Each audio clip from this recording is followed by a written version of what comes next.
Thank you so much, Mike. Well, this morning, Apple's CEO Tim Cook is slamming Facebook's privacy standards in the wake of its ongoing data scandal. And during a town hall event yesterday, Cook called for the social media giant to be more tightly regulated, saying that the way personal information was compiled should not be allowed to exist. He is referring to how a data analysis firm was able to acquire the user data of 50 million Facebook users and then use it to aid President Donald Trump's campaign. Meanwhile, Facebook is looking to make amends and rebuild trust with its users. It will now be easier, the company says, to find and control your privacy settings and see all the information the site has on its users. Facebook will also add a feature. It's called Access Your Information, so that users can see what they've posted and reacted to. Now, here to break down what will change on Facebook's privacy settings and how you can utilize these changes is our friend Mana Ionescu. She's the president of the marketing firm Lightspan Digital. Good morning to you. Good morning. All right, I once, a couple months ago, tried to go into my privacy settings. I swear I thought I was taking the SATs again. It was so complicated. Have they made it easier? What's changed? They've made it easier. There's a shortcut now called Privacy Shortcuts, but it's only available on mobile.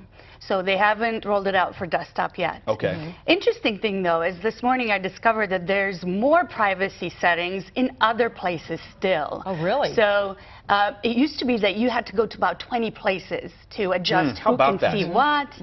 Now allegedly there's one place, but we found some advertising settings in yet another place within the general settings of Facebook. And what was it under general and then what? It is under general and under ads. Under ads. And then it says your information. And then it tells you what kinds of information advertisers can tap into to basically pitch ads to you. Okay, so we should look for that then. I watched your story last night, Mana, and I was interested by what you said about your discovery about all the apps. Can you kind of talk about that? Some 60 apps that you found or something like that? That's crazy.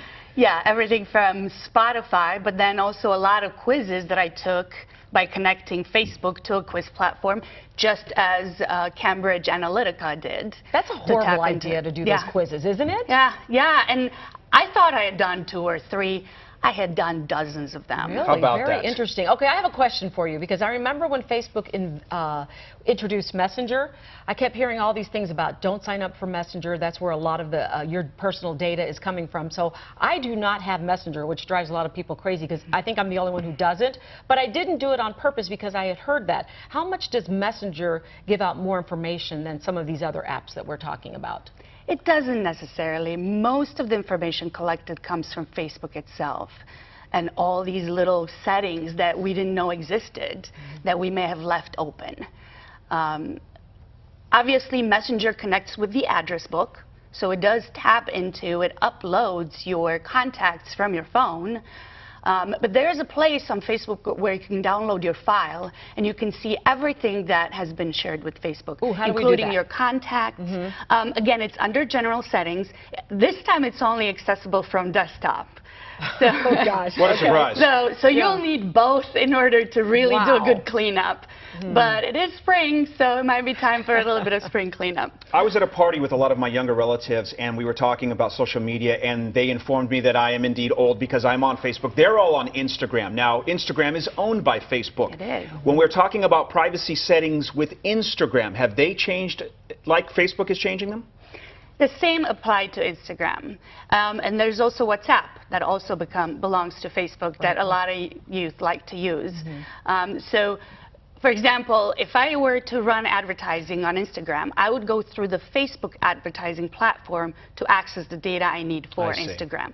So it is the same thing. Okay. And finally, if our viewers learn nothing else from you today, what is the best advice you have for all of us who are not deleting our Facebook pages? Because a lot of people, they just have no plans and they're not going to do it. So if you can leave us with one final important thing out of all of this, what would that be?